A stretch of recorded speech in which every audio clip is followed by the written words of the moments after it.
Welcome to MMA on the Rocks. My name is Bill Welker. You are listening to episode 130 of the podcast. Today is Sunday, March the 10th. It is daylight savings. So remember to change those batteries in your smoke detectors, folks. That's what I always think of when it's daylight savings time. In any case, I'm really feeling that loss of the hour that we've had last night. I don't know about the rest of you, but for whatever reason, it's really affecting me this year. In any case, I'll be doing the show solo tonight. Jeff the Animal Wilson was tied up with some family obligations, so unfortunately, he wasn't able to join the show this week. So you guys are stuck with me. And if you want to let Jeff know how upset you are about it, you can reach him on Twitter at animal_Wilson and really give him the business about missing the show this week. A quick announcement before we get into some MMA talk. I have relaunched the MMAonTheRocks.com website. So if you have never checked that out, please do go give that a little look and see what we have going on there. I'm always open to feedback and criticism, as you guys know. So on there, you can find weekly articles that I'll be posting pretty much every Monday. I think I've decided is going to be the schedule for that. And it's just going to be relevant topics for whatever's going on in the MMA world that I feel like writing about each week. Finally found a little bit more time to dedicate to this show. So got the website back up so you can check that out. And as always, if you're listening anywhere on your favorite podcast platforms, please take a couple of minutes to leave us a review. It definitely does help get the show out there. And as always, all the shares and the retweets and everything like that are much appreciated. All right. That'll do it for the housekeeping announcements for this week. Let's get right into some MMA talk. So we had Fight Night 146 last night from the Intrust Bank Arena in Wichita, Kansas. The first time ever that the UFC has been to Kansas. And there were a lot of great things about this card, and there were some disappointing things about this card. We can start at the top with the main event, or the event as a whole. I can talk to, because this was on ESPN Plus. I loved the flow of this card. It only had 13 fights on it. I feel like that's the perfect amount. It may even be one too many. And you know, we were on the co-main event by 10 o'clock at night Eastern time, which was awesome. Especially, you know, if it gets to be like midnight and you still have a 5-round main event to go, you know, I feel like a lot of people check out, myself included. I do feel like there wasn't a lot of buzz about this card. I think a lot of people maybe were on a bit of a MMA hangover from last weekend. You know, last weekend was such a huge event.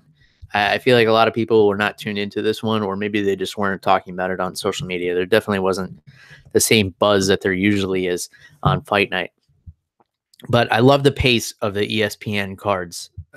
It's definitely a big bonus to the ESPN Plus platform and the deal with ESPN. And now the Professional Fighters League has also signed on with ESPN Plus, which is awesome. So if you started paying that $5 a month to get this platform, you're going to get a ton of UFC content, and you're going to get the next season of the Professional Fighters League, which I believe next week on Monday, they should be announcing the finalized roster for that. In any case, I know I'm getting off on a tangent here. Let's start with the main event. Heavyweights Junior Dos Santos and the Black Beast Derrick Lewis going at it.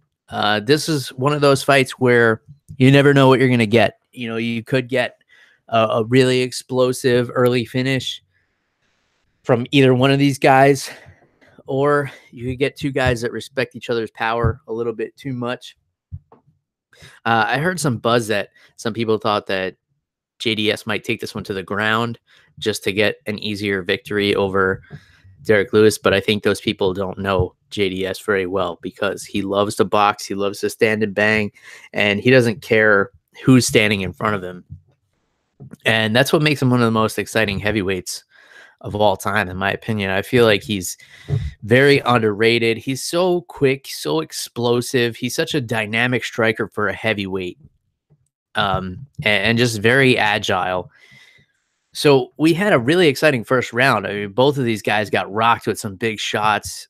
JDS said he didn't really feel that much from Lewis's power, but he definitely got staggered and stumbled a couple of times with some short shots that Derrick Lewis caught him with. And you saw Dos Santos continuously going to the body of Derrick Lewis, which we have seen exposed as a weakness. We haven't seen too many other weaknesses exposed in Derrick Lewis's game, but body shots and cardio, dragging him into deep waters, seem to be weaknesses. Although in his fight with Alexander Volkov, he got drug into deep waters. He was losing, 14 and a half minutes of the fight, and out of nowhere, he still comes up with a big shot. So he's always going to be dangerous. And even when JDS had him really hurt, he still came back and hit him with a big shot. It almost looked like he was playing possum at one point. He got hit with a big body shot, and then he was keeled over in pain. And when JDS came in for the kill, Lewis came with a big shot out of nowhere.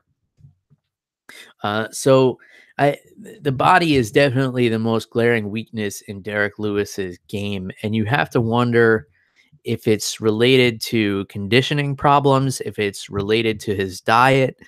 We know he's had a lot of back issues, which can lead to, problems in the abdomen and vice versa. If you have weak abdominal muscles, it can cause a lot of back pain.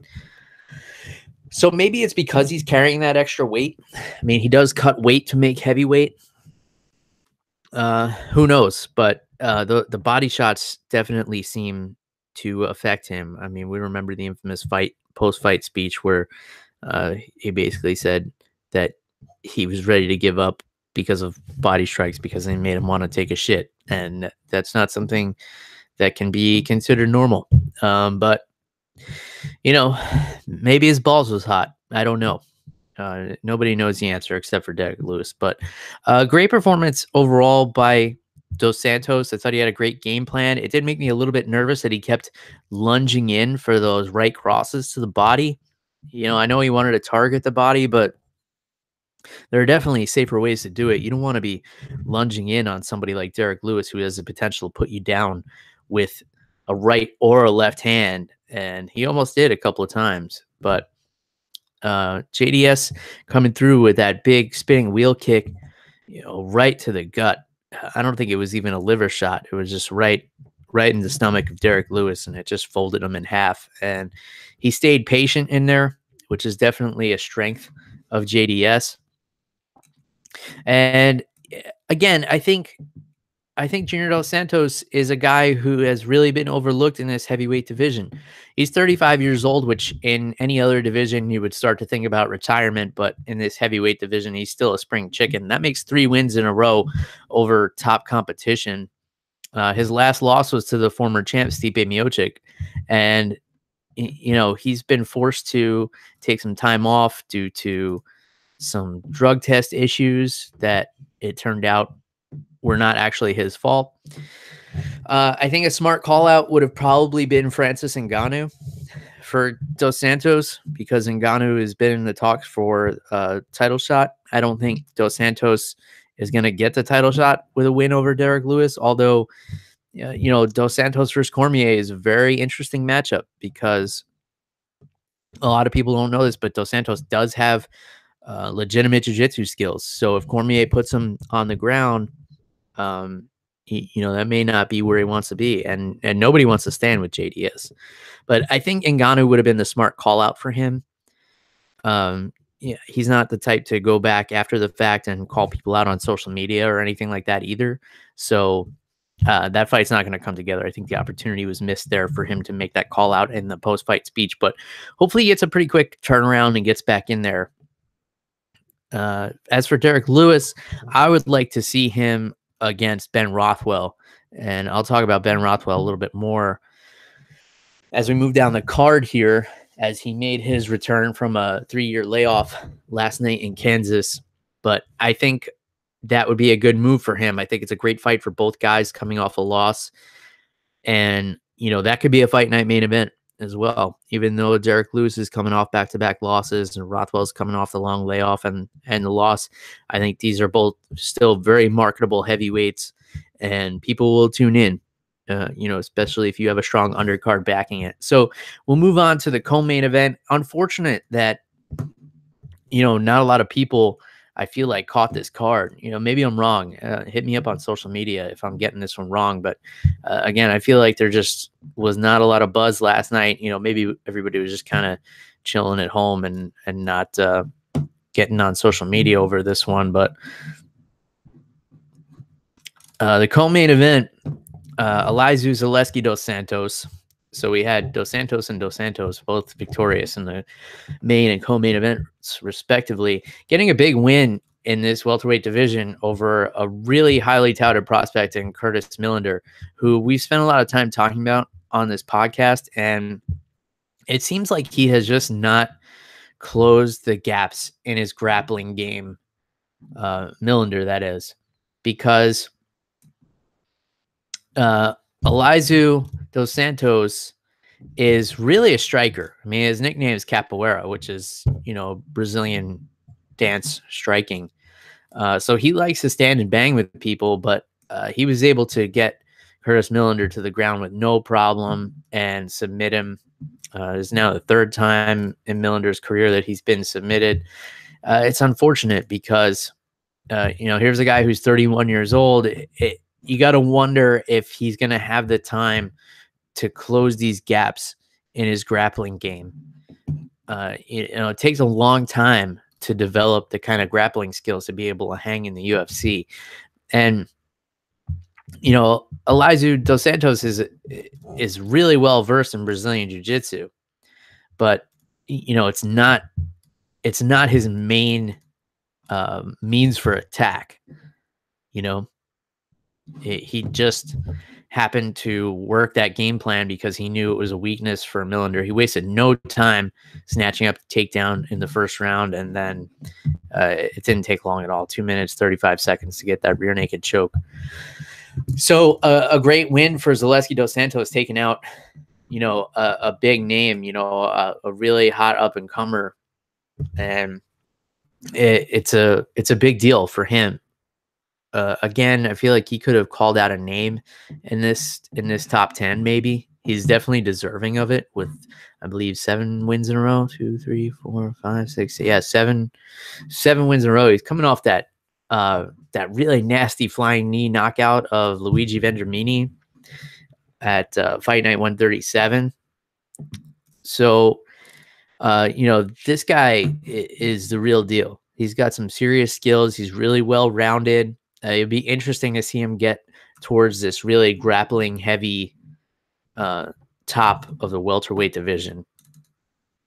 And let's stick with the welterweight division here. We'll go down to the third fight from the top, and that's Nico Price and Tim Means. Nico Price changed some things up in his training camp, coming off the loss to Abdul Razak Al Hassan in his last fight where he got knocked out. He dropped his body weight down a lot, and now he doesn't really cut weight anymore. And he said it's made a really big difference. I think he was walking around at like 178 leading up to this fight. And the day before weigh-ins at the fighter meeting, he was at like 173. So he had like a nice, easy 3-pound cut. And it definitely helps to have a stronger chin when you're in there with Tim Means. So Nico Price rocked Tim Means early in the fight. Tim Means goes for a takedown, which is very unlike him. And Nico Price is not necessarily a guy you want to be on top of in the ground game. He's very unorthodox. He's got some slick submissions off of his back. And he knocked out Randy Brown from his back with hammer fists, which was crazy. It was one of the most bizarre finishes I've ever seen.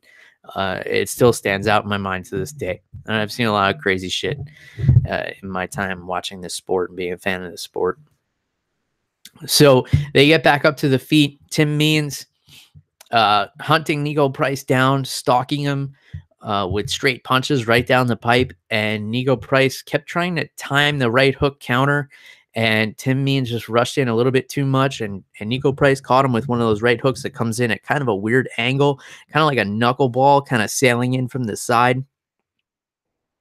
I'm demonstrating for those watching on YouTube here, but it dropped Tim Means. Not only did it drop him, but his ankle got stuck underneath him and bent backwards, and it actually snapped his ankle and his tibia, I believe. So compound fracture there, where the bone was almost coming through the skin. Immediate surgery required for Tim Means. And great win for Nico Price. I mean, this definitely moves him up the ladder, especially coming off the loss in his last fight. He looked great. I think, dropping the weight definitely helped him. You got to feel bad for Tim Means, though. I mean, he's a guy who doesn't know how to have a boring fight. And he has just had a streak of bad luck, so a handful of split decisions that didn't go his way. And he was another one who got caught up in some drug testing that was just all a big mistake, but he still had to sit on the bench for a long time.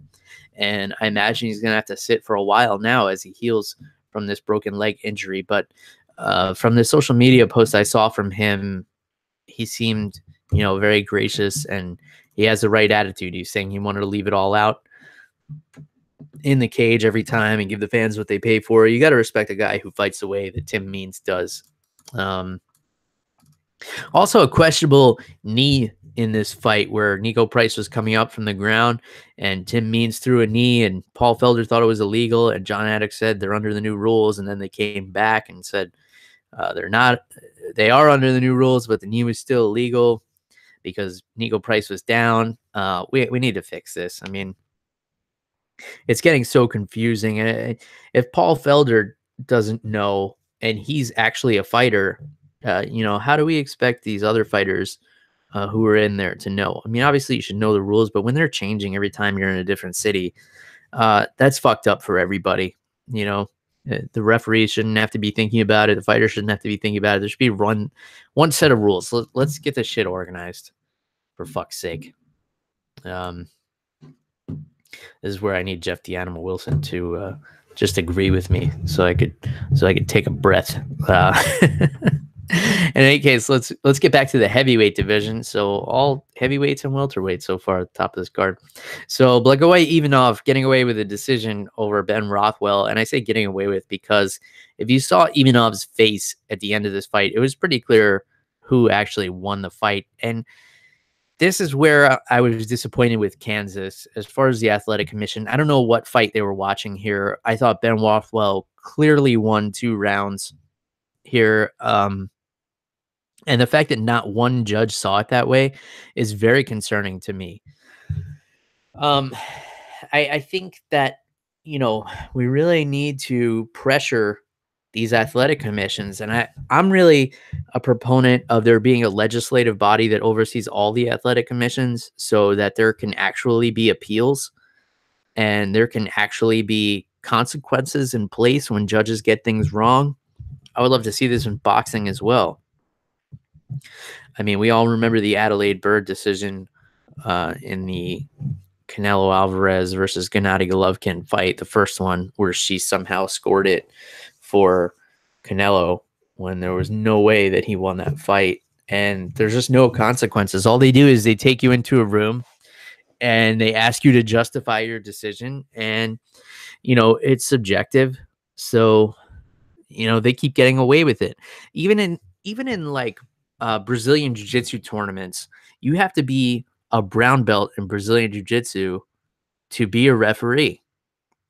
But in mixed martial arts, there's no such credentials necessary to be a judge or to be a referee. Now, I know the sport is still young, but I think that's something we need to start putting in place. Like, you have to have at least, let's say, like 5 amateur fights or something in order to be a judge in this sport. So you at least know what you're looking at, or at least a certain rank in jiu-jitsu, or some type of combat experience. I don't think it's possible to be a spectator and to really be able to understand the positions and what's going on and how punches are landing and everything like that. Now, if you look at the strike breakdown, it was actually pretty close. I think it was the second round where Ivanov and Rothwell landed the exact same amount of strikes. But you can't go on that either because the judges the judges don't have that in front of them when they're watching the fights. I think it was very obvious that Rothwell was controlling the octagon. He was backing Ivanov up. Ivanov was trying to counterstrike, but he wasn't doing any damage.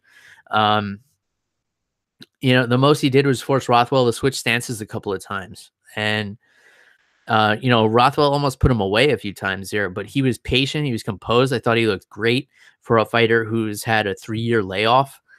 And man, Ivanov just got away with one here. I think he was even surprised when he heard the decision announced and he got his hand raised. And if you look at his face, I mean, his eye was almost swollen shut at the end of this fight. And Rothwell just looked like, a big sweaty dude at the end of this thing. So I don't know. Maybe I got it wrong, but I think Rothwell got robbed here. I'd like to see him and Derrick Lewis next. As I said, I think that could be a main event of a fight night for sure. I think it's a really exciting fight. I think Rothwell is much more well-rounded than Lewis, but that's never stopped Lewis from beating people and knocking people out in the past. So I think that's a really fun matchup to make, and that's what I want to see.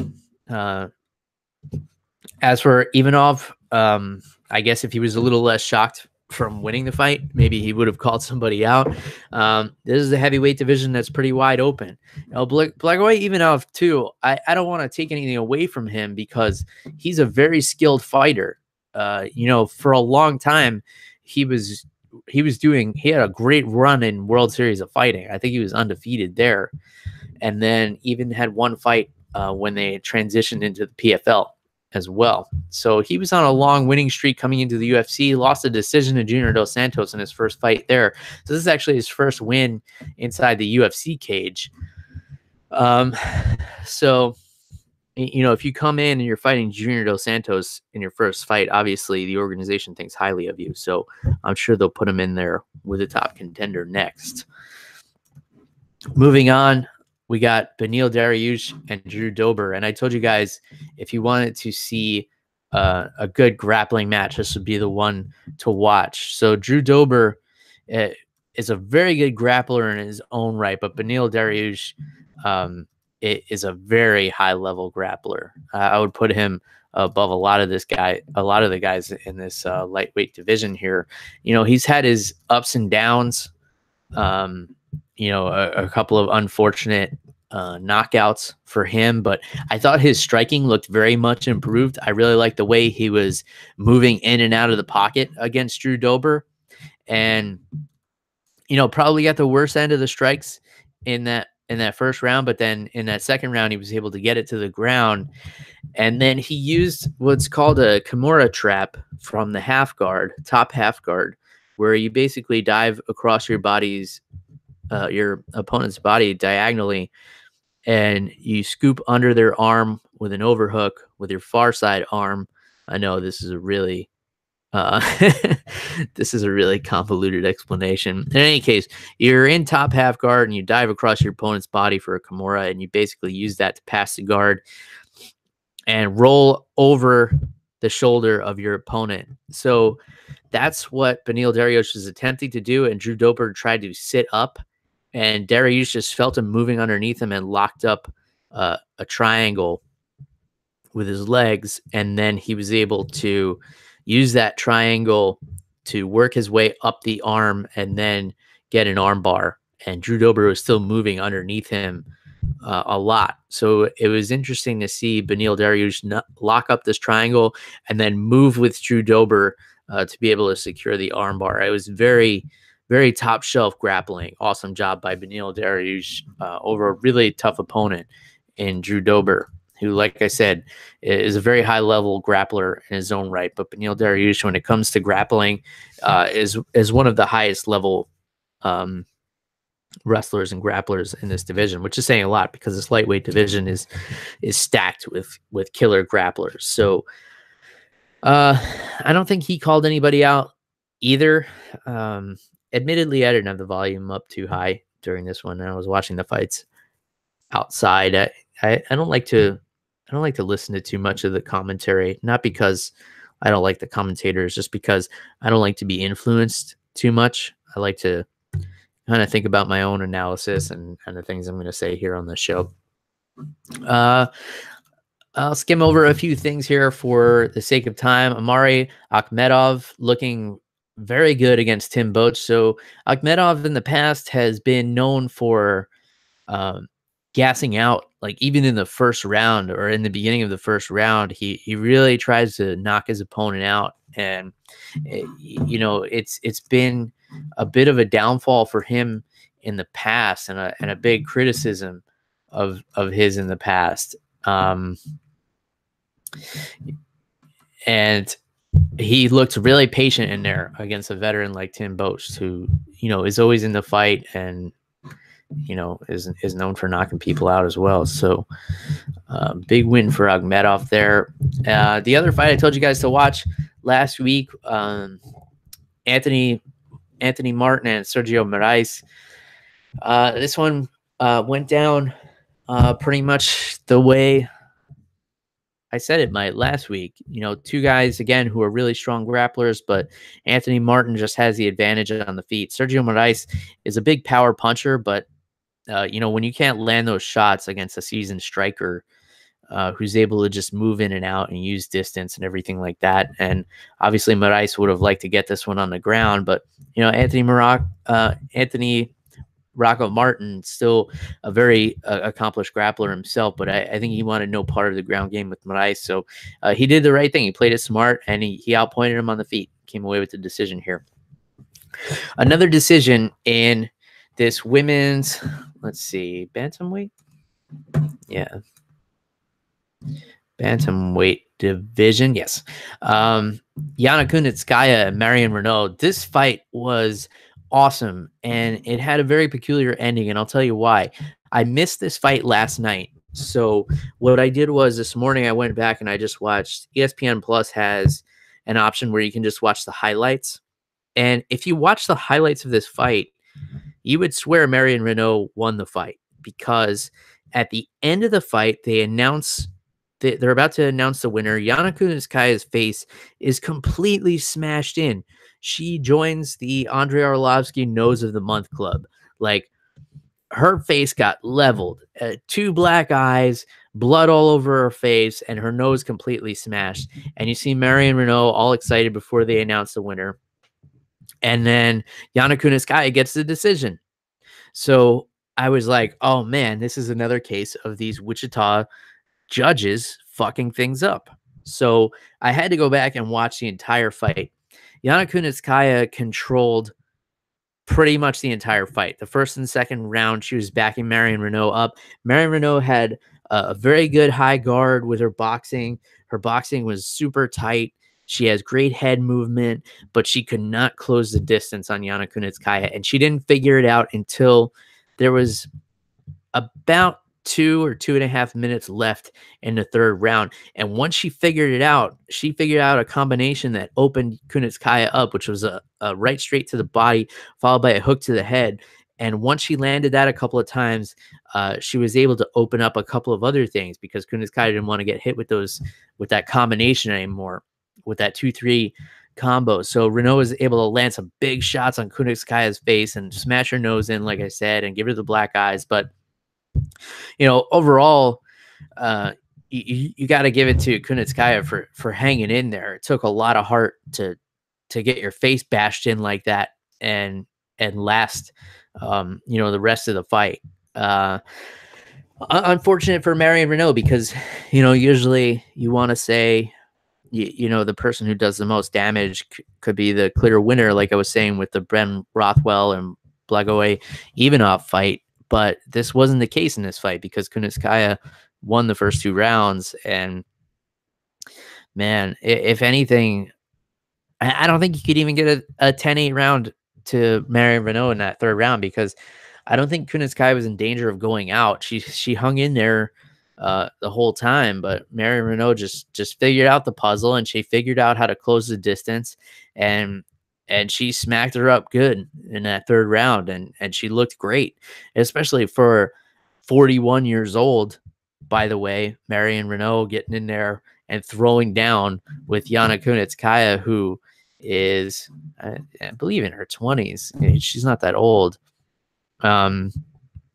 So yeah, 29 years old. Mariano looked good, but unfortunately for her, she was a late starter, and it was definitely way too late in this instance because Yana Kunitskaya was just able to tally up way too many points before Marion Renault figured out how to control the distance here. Grant Dawson, dominant victory, unanimous decision victory over Juliana Rosa. He looked really good. He's got some powerful wrestling. He's got a strong top game, a lot of pressure. He used a lot of pace. Tuesday Night Contender Series winner was Grant Dawson. So he looked good in there. He had a big slam in the first round over Rosa where he carried him in a big circle around the ring, slammed him in the center of the cage. Two other Ultimate Fighter alumnus from this past season, Maurice Green and Jeff Hughes, the heavyweights, go to a split decision in favor of Maurice Green. I thought he looked pretty okay in this fight. It was a very close fight. Jeff Hughes was pressuring him up against the cage a lot, but Maurice Green was landing more from the outside. So in that case, it depends on what the judges see. Matt Schnell getting a big win over Louis Smolka. So Louis Smolka was in the UFC for a long time at flyweight, and then he got cut, and then he strung together 3 wins in a row, I believe, came back at bantamweight, seemed reinvigorated, re-inspired, re-motivated, whatever the case. Matt Schnell submitting him in the first round with a really cool series, actually, where he jumped for a guillotine, arm-in guillotine, and he was holding on to it for a long time. I thought he was going to gas his arms out. And then he switched the grips to a regular guillotine, so he was able to get around Smolka's arm. And then Smolka passed through that guillotine, and Schnell transitioned into a triangle. And he had to hang on to that one for a while, too, before eventually getting Smolka to tap. Smolka's a tough guy. And then we had Alex Morano getting a verbal submission due to elbows on the ground over Zach Otto. And Alex White over Dan Moret by unanimous decision in the opening fight. So overall, this is a really good card. If you can't tell where I blurred the lines from the main card to the prelims, that's because I don't really know. It was all kind of one.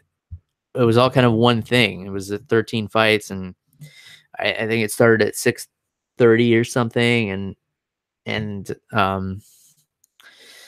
I don't know. There was a bunch of fights on the main card, I guess. It was kind of nice not having to change the channel and jump around and everything like that, which is a huge benefit of this ESPN Plus platform.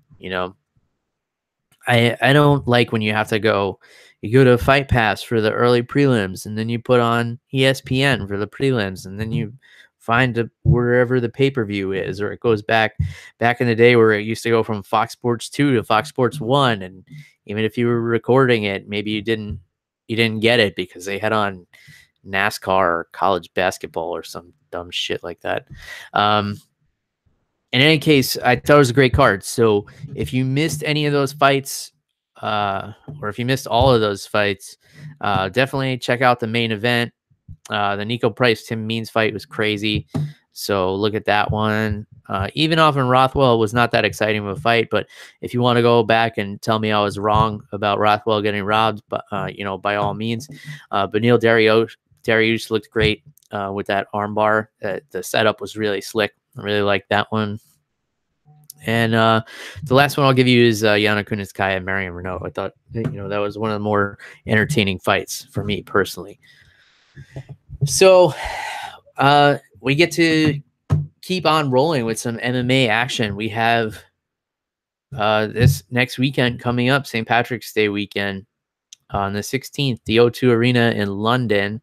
So this one might be on at a weird time of day. I don't have that information handy for you right now because I very rarely have any information handy for you guys, because all I do is plug in a microphone and talk, and for whatever reason, you guys listen to me.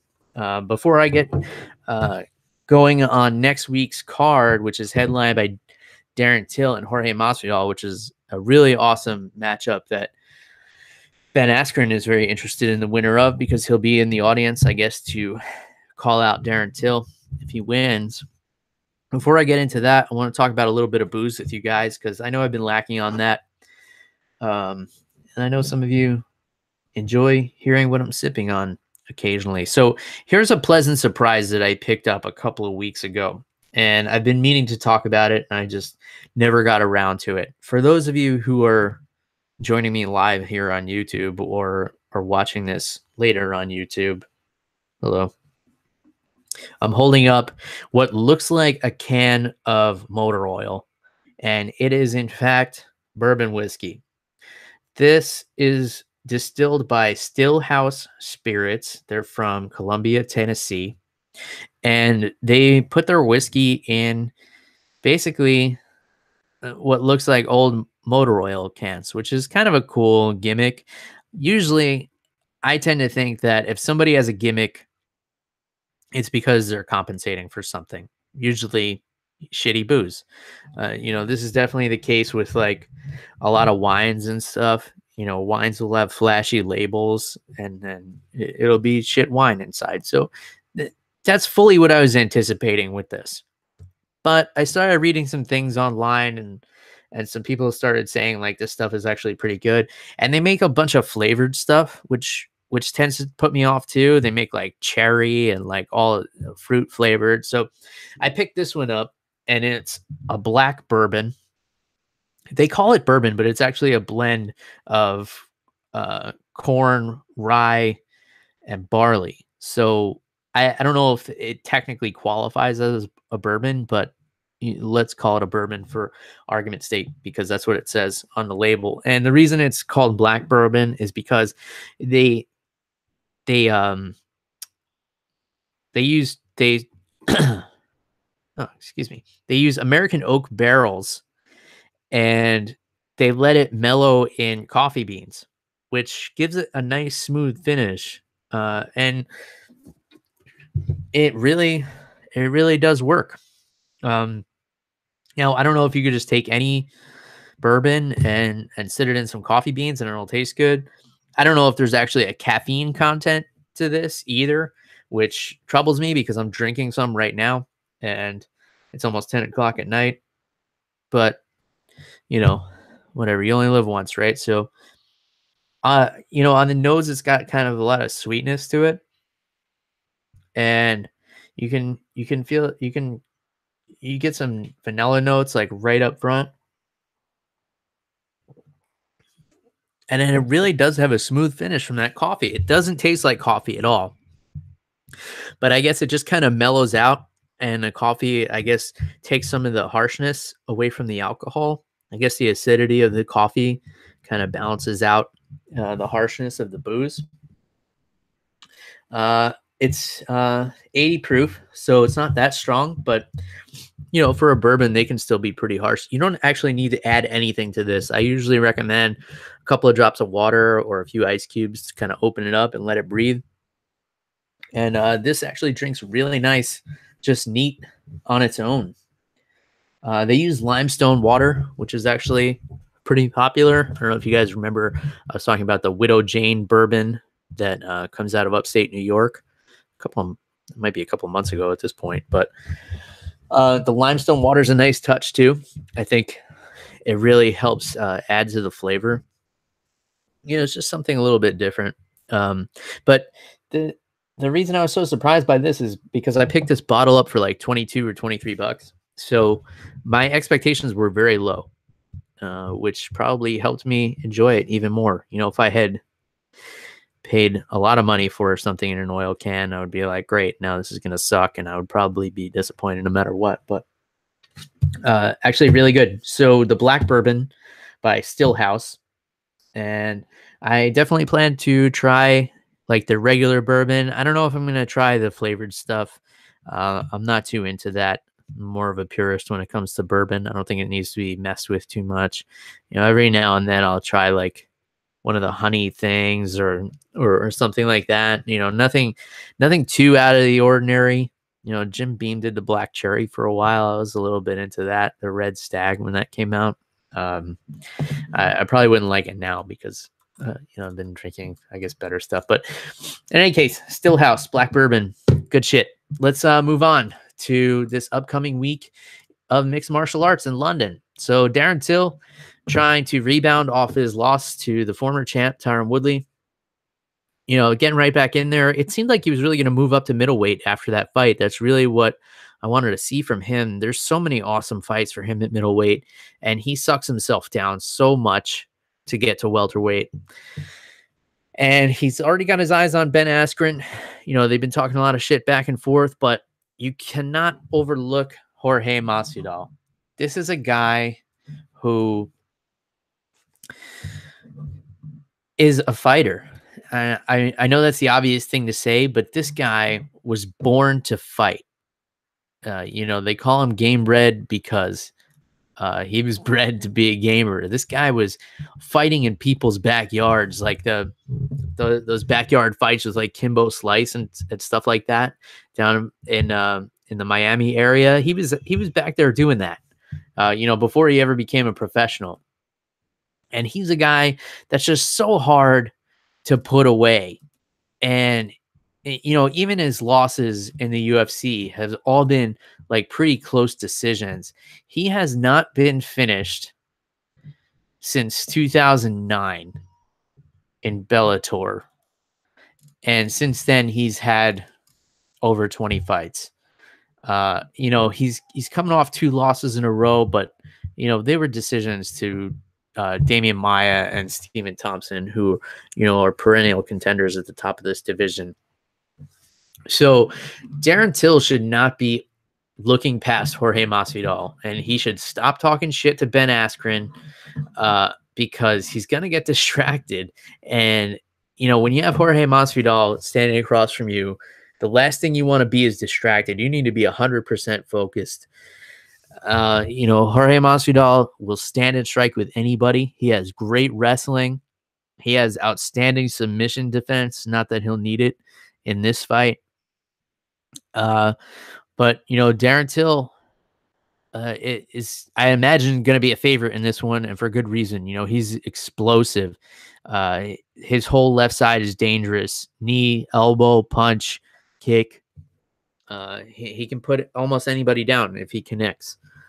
So this is an exciting main event, and it's 2 guys that are like very harsh fighters, just like, natural born badasses, but they haven't been talking a lot of shit to each other. They've actually been fairly respectful, which probably won't help sell tickets, or, it's in London and there's a British fighter fighting, but it's not going to build a lot of hype. But it's kind of cool to see 2 guys that are natural born killers being pleasant to each other. Then we got staying in the welterweight division, Leon Edwards and Gunnar Nelson. This is an awesome fight. This is a typical striker versus grappler matchup. Gunnar Nelson, who, he had that loss to Santiago Ponzinibbio, and he came back just like fucking huge. I don't know how he put on so much muscle and is still able to make 170 pounds. And he looked great in his last fight against Alex Cowboy Oliveira in December. So, good to see him getting back in there pretty quickly. Leon Edwards, I don't believe we've seen since his fight with Cowboy Cerrone, unless I'm mistaken. I'll check on that real quick for you guys because I'm actually curious myself. Yeah. So he fought Cowboy in June of 2018, and he won that decision, and we have not seen him since. So, especially in a division like this, Leon Edwards is a guy, 1, 2, 3, 4, 5, 6 wins in a row. And it's not nobodies he's beating. Donald Cerrone, then he knocked out Peter Sabata, Brian Barberina, Vicente Luque. He's got wins over some big names, and his last loss was a decision loss to the champ, Kamaru Usman. So if he stays a little bit more active, maybe he could work his way back up to a rematch. But there's no looking past Gunnar Nelson. So typical striker versus grappler matchup. Very interesting here. Then we have in the light heavyweight division, Dominic Reyes and Volkan Ozdemir, a big step up in competition for Dominic Reyes, in my opinion. But there's nothing else you could do with the guy because you already put him in there with Jared Cannonier. He knocked him out. Put him in there with Oven St. Preux. He beat him by decision. Now he's 10-0. Volkan Ozdemir just fought for the title a year ago. But what else are you going to do with Dominic Reyes? You got to start giving him the top contenders because, you already threw him in the deep end.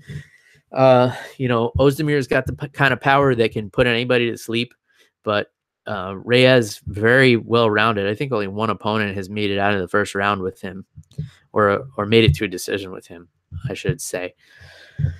Then we got Claudio Henrique da Silva and Danny Roberts. So Henrique da Silva, 12-1 fighter. He's another guy who had a really long layoff and came back, and just needs to stay relevant. His only loss is a disqualification loss in his first professional fight. So definitely always cool to see him fight. I'll bounce around a little bit here. Joseph Duffy coming back after a long layoff to face Mark DeCasey. So this should be a stand-up battle. You get the boxing style of Joe Duffy against the explosive bone-crushing style from the Bone Crusher, Mark DeCasey, who, he's got 3 losses in a row. But he's got that kind of explosive power and, ability to make a highlight reel that causes the UFC to kind of overlook those losses. And Joe Duffy hasn't fought since November 2017. That was a loss to James Vick. But I don't know. I guess they keep him around because he's got a win over Conor McGregor from like 10 years ago. All right, so let me see if there's any other hidden gems on this card that I want to point out to you guys. I don't think I remember seeing anything. My first glance of this one. No, nothing else I'm gonna tell you guys to look out for. But whenever there's a card where you don't recognize a whole lot of names off the bat, those are usually really fun fights, because if you don't recognize names, that means that all these people want you to recognize their names one day. So they're going to get in there and try to put on a show and try to stand out, because that's what you have to do in this sports entertainment industry here that we all love so much. One other thing I want to bring up, I know Jeff wanted to talk about this last week, and he's not here now, so we'll probably circle back to it next week. But the unexpected retirement of Mirko Krokop Filipovic. There's not a lot of people, not just in MMA, but in life, who are known just by their nicknames. And Mirko Filipovic is a guy that, you'll never hear him called Mirko Filipovic. You'll hear Mirko Krokop. This guy is an absolute legend. Just about 50 fights in MMA, and ending his career on a 10-fight win streak. He just had that win over Roy Nelson in Bellator, and unfortunately, not long after that, he suffered a stroke, and his doctor said, "No more fighting, Mirko."